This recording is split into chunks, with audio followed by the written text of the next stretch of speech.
taking 20 Advil a day. Like it was just nothing was ever really working, and it really affected my life and my career and my relationships. And then when I was slow to get pregnant, I was like, okay, I really want kids, so I really got to do something about this. I'm here with Ashley Rocha, founder and CEO of Ladywell and hormone expert. I'm so excited to chat with her today. Welcome, Ashley. Thank you so much for having me. I'm very excited to be here. Yes, excited to have you. So, tell us a little bit about yourself and how did you get into this space of hormone wellness? I was kind of forced into this space in my own personal hormonal struggles. I'm a herbalist, and that's my background. But really, why I was so interested in hormones is because ever since puberty, I was thrown into this cycle of PMDD, which I didn't know I had until about 2 decades later. But I had these like really intense mood swings, Hmm. really painful periods. Like the highs and lows that are associated with PMDD. And for people who don't know what PMDD is, it's like PMS on steroids, but like with the emotional symptoms really amped up. So you'll really feel like more easy to anger, like this Hmm. level of depression. And so I had that for about 2 decades before I really like took the time or had the space to understand what it was and really diagnose myself and fix my issues. It was during my mid 30s I started to get pregnant. And at that time, I was really slow to get pregnant. Like it wasn't working. So I was like, okay, there's something off with my hormones. There's something wrong. I know that. Like I felt this my whole life. Like I, Hmm. I was told that PMS was normal every time I went to the doctor. They just told me to take hormonal birth control, take more Advil. Like I was taking 20 Advil a day. Like it was just nothing was ever really working, and it really affected my life and my career and my relationships. And then when I was slow to get pregnant, I was like, okay, I really want kids, so I really got to do something about this. And as a trained herbalist, like I was studying herbalism at the time, and I was really more focused on skincare, but like I knew about the plant world and the power of the plants. So I was like, why am I not looking at plants to fix my own hormone imbalances?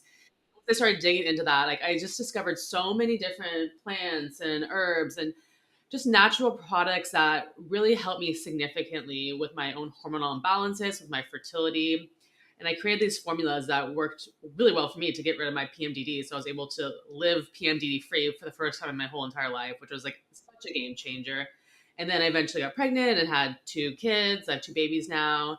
And that's why I began Ladywell, was because it was just out of my own necessity of healing myself and solving my own problems. And then once I had these formulas, I started sharing with my friends because we all experience similar issues with our hormones. And it works so well for them. I wanted to bring it to market and give it to other women because it just took me so long to find this information. Like I was growing up in a time that there wasn't TikTok, when there's like all these cycle syncing videos, and like the information was a little bit harder to find.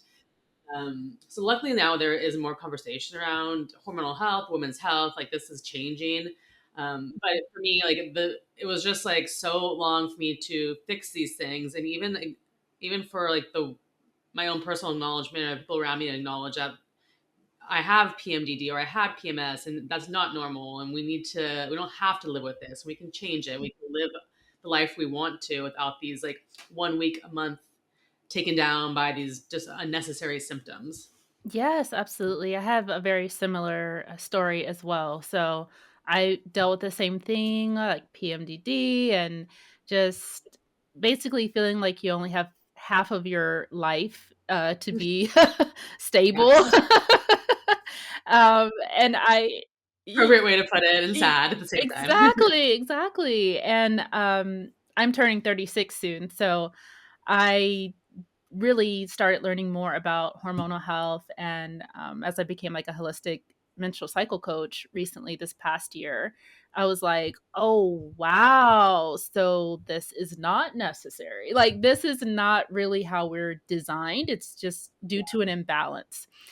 So I loved when I heard more about Ladywell and I looked at all the ingredients. It's like, yes, yes, yes. Like, this is amazing because everything is just so perfectly formulated for what we need without having to take like a million and one supplements. So that's Yes, awesome. exactly. That's exactly the other thing that was like when I was doing my hormone healing, like I took so many different tinctures, like my medicine cabinet was like just crazy. Yeah. So I wanted to create something that was really holistic, comprehensive, really, based in the plant world, Mhm. that we didn't have to like piece together all these different things like as women. Like we're so busy, like especially as me as a mom, like now, like I just don't have time to, I barely have time to take one supplement. I know that Right. sounds like crazy, but it's true, we're just busy. Yeah. Yeah, absolutely. You have a full life, and life gets Mhm. fuller the older we get. So our priorities change, our responsibilities change, and it's a whole different ball game. But that's Yeah. why I'm really happy for you to share a little bit more as we do age and we get into our late 30s and early 40s and beyond. It seems that a lot of women are struggling to kind of get control over their just whole lives, really, because our hormones affect every part of us. It's not just in our reproductive area, it's not just one thing. It's like our skin, our hair, our mood, our brain. So, what is going on? What happens to us as we get older? Like, why do we have such a sudden shift, do you think? We're basically going through reverse puberty. It's often called. It's a hormonal roller coaster. Our hormones are changing. Estrogen and progesterone are changing, and Mhm. testosterone a little bit as well. And so it's a fluctuating levels of these that cause that it's almost like PMS symptoms that you'll have, but they're a little bit more distinct when you start transitioning into perimenopause. And I think about like 85% of women experience at least one symptom during this period. Mhm. During perimenopause, there's so many different symptoms, and it's such a unique journey for each woman. And there's a lot of weird ones, and I can go over like the different symptoms of perimenopause. Yeah, for sure. Yeah, I think just to define like what perimenopause is first is a lot of people know menopause, of course. Menopause is marked on one calendar day. It's the day that you stop getting your period after 1 year. And perimenopause can be like 10 years leading up to that. So that's really that transition. And that's when you'll start getting those symptoms. It can start as early as you're like 35 for some women. It's more commonly in Mhm. your Mhm. 40s. You'll start noticing those symptoms. Mhm. And like when you're in your 30s, it will feel like PMS, and you'll be irritable, you'll have more belly fat and poor sleep. This is due to declining progesterone. And then in your 40s, that's when you're in early perimenopause, and you'll feel a loss of energy, you'll have mood swings, irregular or heavy cycles, and you'll start to get hip and thigh fat. And that's due to declining progesterone and fluctuating estrogen. And I think like once your period will start to change, and that's like a really clear indication of perimenopause versus this is PMS. You might have like heavier periods and just irregular periods, and Mhm. obviously eventually your periods are going to get farther and farther apart too. And then late Mhm. perimenopause is in your 40s and 50s, and that's when you get the traditional symptoms that people might know about, like night sweats, hot flashes, bloating, irregular cycles, bad sleep, no sex drive, like difficulty losing weight, the brain fog. But I want to go over some lesser known symptoms, so things to look out for. And I think there's a whole list of them. There's like joint pain. So if you like suddenly get up and you like your joints feel like Rice Krispies, they hurt. Oh, you're perimenopause, digestive changes. Like if your Mhm. gut decides to rebel and you have like all these bloating and food sensitivities. You can also have increased allergies. So if you already have allergies, they might become worse, or you might just all of a sudden get new allergies. So that's like a gift you might get during that period. You mentioned that your skin and your hair, I mean, we start to look different and feel like our skin feels different. Like we get Yeah. so dried out during this period. Like your skin gets dry, your vagina gets dry. Yeah. It's just a common thread throughout your whole body. Like some people have thinning hair. That's like a nice time to start a new skincare routine for age appropriate skincare. There's a tingling and numbness in your limbs that can happen. A frozen shoulder where you can't lift your arm above a certain height. Mm. You might get body odor issues, and this one's an interesting one because you might a lot of times like you smell yourself and you smell really bad, but other people can't necessarily smell you. Mhm. So it's like something that only happens within your nostril, but your body odor can change. Oh, You wow. You can get dizziness and vertigo. This is the one I'm 40 now, so I've definitely gotten like little dizzy spells, and you want to rule out other things, make sure it's not related to other things. But I've definitely felt like there's like kind of a dizziness that comes along with it. Oh my goodness. It's a little weird for sure. Yeah. And then there's things like burning mouth, gum issues, eye changes, like your eyes get dry. Like there's so many, Oh like as gosh. I said, so many different things that can happen in your body. And it's hormones are so hard because they're so important. They govern everything. And these all these symptoms can feel like, how do we know that they're related to our hormones? Like fatigue is such a common thing, poor sleep. It's hard to sometimes decipher, like, especially because there's no education around hormones, that this is related to our hormones.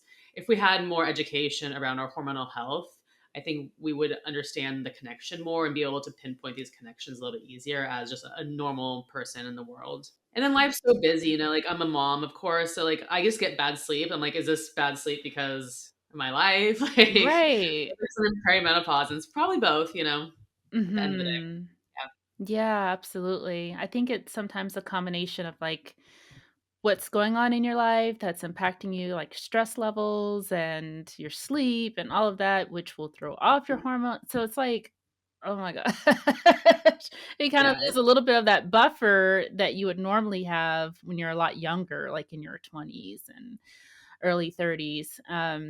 For me, I went through like a re- horrible hormonal imbalance just due to burnout around age Mm, 32. So just yeah. having just lack of sleep and just extreme amount of cortisol and stress, like that was scary because my metabolism was super slow.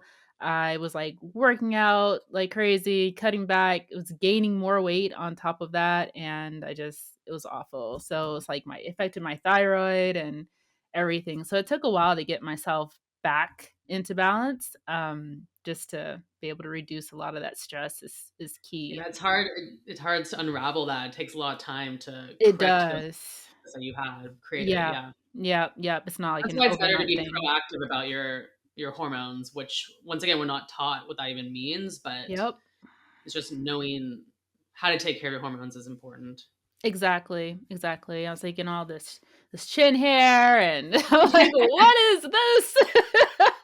And of course, I go to my doctor and she's just like, "Yeah, well, birth control." And I'm like, "No." Like, you know what I mean? Yeah. That just seems to be the only thing that they can, suggest, I guess, just to reduce the symptoms. Doctors can't really suggest supplements necessarily because they're not allowed to. They Oh, could lose their wow. license. So Really? there needs to be there needs to be clinical trials associated with like pharmaceuticals, right, for them to be able to prescribe it. Mm. And so it's just a little bit outside their realm, and they also are not necessarily trained that much in these different things they're talking about. Like I think for perimenopause, or sorry, for menopause, like they get like an hour of education around that. Oh, wow. Nutrition, they get an hour of education. Like these aren't things that are necessarily prioritized within when you become a doctor. Of course, there's so many different types of doctors, so Sure. but I mean, hopefully this is changing. But yeah, women's health isn't necessarily like hasn't been given the attention it deserves. Like when they do trials of medications or whatever they're doing a trial of, they used to see women participants as a burden because their hormones would skew results so dramatically that they would just kind of like remove them as just they're too much of a wild card, so they'd focus more on men. Mhm. And of course, like we need to understand like how things interact with women because our hormones do change things, and that matters. And unfortunately, that's not the way the system was set up. Wow, I know. That is so true. It's crazy. And it kind of makes it a little bit challenging. I don't know if you felt like this, but when you're taking like this natural, more holistic approaches to things, you almost find some resistance to other people kind of adapting because they haven't heard about it, they don't know, they're a little hesitant, or it's like, well, my doctor says this or that. So it kind of makes it a little challenging sometimes, I I know feel. it's unfortunate. Yeah. It's so hard because I mean, it only hurts them. I think Yeah. people who don't like look outside of the traditional medical system, we Mhm. don't know what we don't know in the world. Like our medical system doesn't know everything. There's definitely a time and place for doctors. I'm not Mhm. against doctors at all. It's so important. Correct. But you also have to take your health into your own hands and realize that we don't have all the answers. Not one person, not one doctor is going to know everything. Mhm. I like strongly suggest people see naturopathic doctors in combination with seeing like their traditional doctor. Mhm. Naturopathic doctors will dive into the root cause, and they just look more deeply into why something's not working and trying to fix that root cause versus the traditional system is more focused on a band-aid solution. Like Mhm. they'll prescribe hormonal birth control. They're more set up to just prescribe medications once you get sick Yep. versus, okay, let's figure out why this is happening. Like, what lifestyle adjustments can we make? What kind of supplements can we give you to fix this? And that's like the most important thing we can do for ourselves. And Mhm. unfortunately, naturopathic doctors can be expensive to see, and Yeah. it's probably cost prohibitive. They're not in every area of the United States. You know, they're harder to find. Like, luckily, we can do online things these days, but Mhm. yeah, it's just people don't even know about that option to begin with. Like they don't know Yeah. they get like their hormones tested or whatever their issue is. Mhm. Yeah, I mean, it's definitely a luxury. It's expensive, so we don't not many people have access to it. But luckily, there's brands like Mine Ladywell out there that Mhm. create solutions that are like you going to a naturopathic doctor that create things that are products that are great for women on a large scale. So Mhm. that kind of it's an in between step between actually seeing a naturopathic doctor. But yeah, we need to really take our health into our own hands these days. We can't just go to our doctor and they're like hormonal birth control and it doesn't fix your problems and you just sit with that solution. Like that's what I did for 2 decades, and that just kind of ruined like a lot of time that I could have had Yeah. living happily. Yes. So if you are going to your doctor and you don't get the solutions you want, the answers you want, you need to look elsewhere. And luckily, there are solutions like My Daily Hormone Balance, which is great for women who are in perimenopause or women with PMS or PMDD to help you balance your hormones and learn about your hormones in general and just learn about the herbs and supplements that you can take to help you on that journey. Yes, absolutely. I loved everything you said. I couldn't agree more. So, with women who have perimenopause, of course, you have actually quite a few different supplements, which I love. I like the fertility and the egg health and the cycle balance. So, what are some of the best ways that women can start to do some things at home more naturally, as well as incorporate some of your best products for women that are going through perimenopause? Yeah, I think, you know, I have a supplement company, of course. I believe in supplements, but you can't just take a supplement and live like go to McDonald's and like never exercise. So Exactly. it's totally like a lifestyle adjustment. I think when you move into different phases of your life, like if you want to get pregnant, you're in the Yeah. fertility phase, even a fertility diet is important. When you move into Mhm. and taking the right supplements for fertility, of course. And Right. then when you move into your perimenopause years, you also want to look at your nutrition. You need different nutrition during that time. There's different supplements to take. Mhm. Sleep is so important. Sleep is important for Mhm. anybody, but especially when you're in perimenopause, you definitely need sleep, and you need to be really like regimented about it. So you go to sleep at the same time every night, and get the right amount of sleep. So because you will battle with Mhm. insomnia potentially during this time, so teaching your body how to sleep and getting enough of it is very important. Stress management, so Mhm. removing stress, the right exercise. We need to start doing more weightlifting and building muscle mass in perimenopause into menopause years. So instead of like, if you are really into cardio, like that raises your cortisol. It's not always the best thing for everybody, but you definitely need to switch and do more weightlifting things because we start to lose our muscle mass when we get older. So that's important. Looking at your lifestyle, like your food, your exercise, your gut health, your stress, and then using the right supplements, of course. So there's different herbs for different phases of your life. Um, I created my daily hormone balance, which is one I would recommend for perimenopause, and it contains adaptogens, functional mushrooms, amino acids, and vitamins that are really necessary during that time of your life. But just to highlight other herbs and plants that you can use during this time. Vitex, which is also called chasteberry, is a really good one. And this is great for hormone regulation, irregular periods, and PMS like symptoms, which also can be like perimenopause like symptoms. Black cohosh, this is one that's probably one of the more well known ones for this phase of your life. You can get hot flashes, night sweats. This is really good for that and mood swings. Some people can have adverse reactions to different herbs. So you just want to be aware of that. Like try it on your body and see how it works. Ashwagandha is one that I think is like great for everybody at any life stage. But it really helps with stress relief, anxiety, and sleep disturbances. Like I was just talking about, you can get really bad sleep during this time. So it's an adaptogenic herb that really helps your body adapt to stress. Because the reality is, we're going to have stress. We can't avoid it, and Right. we can try to remove as much as we can from our life, but it's still going to be there. So it's about how we react to that stress. So when it comes in, we have a less harsh reaction, and it's softer on the body, and that's what's really important, is Mhm. being able to like roll with the punches of life. Yeah, absolutely. Yeah, and then there's other ones like rhodiola, which is great for brain fog, fatigue. Red clover is great for bone health. Like you're going to start to want to take calcium and really think about your bone health, because that's going to be an issue as we age. Reishi mushrooms, your immunity is going to become affected, so you can get sick easier. Especially women, like during this time, usually have kids as well, so that's something to look out after. So reishi is a great mushroom to help boost your immunity. Mhm.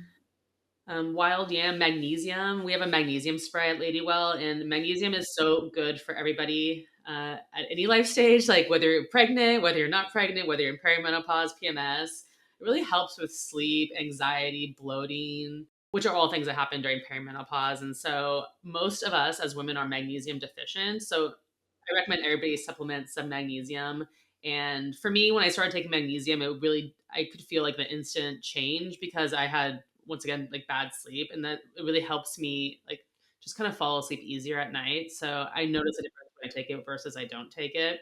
Omega-3 fatty acids, I think, is a great one for women of this stage to incorporate in their diet. Especially the magnesium and omega-3. Once I started really supplementing those and getting the more bioavailable versions, I saw Yeah. a huge difference in just like I was like, "Huh, like I don't feel any mood changes or I don't feel like, I can't get control over myself." So, yeah, it definitely makes a huge difference. And like with most of our soil, magnesium's been leached from that, so we don't get it as much in our foods as we normally would.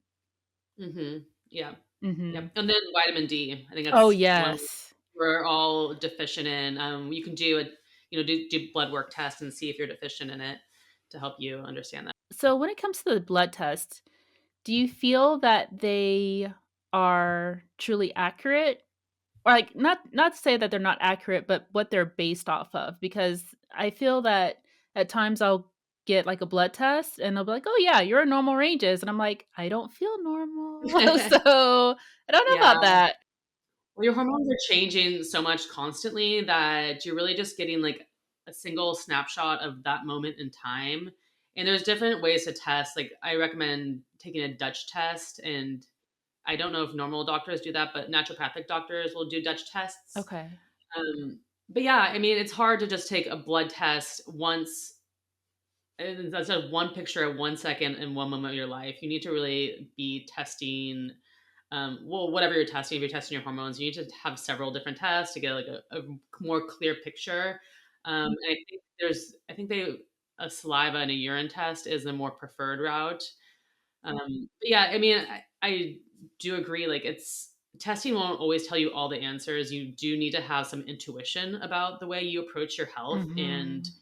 you are getting a result back that, oh, everything's fine, but you feel off, you feel tired, like you have brain fog, whatever it is, Mhm.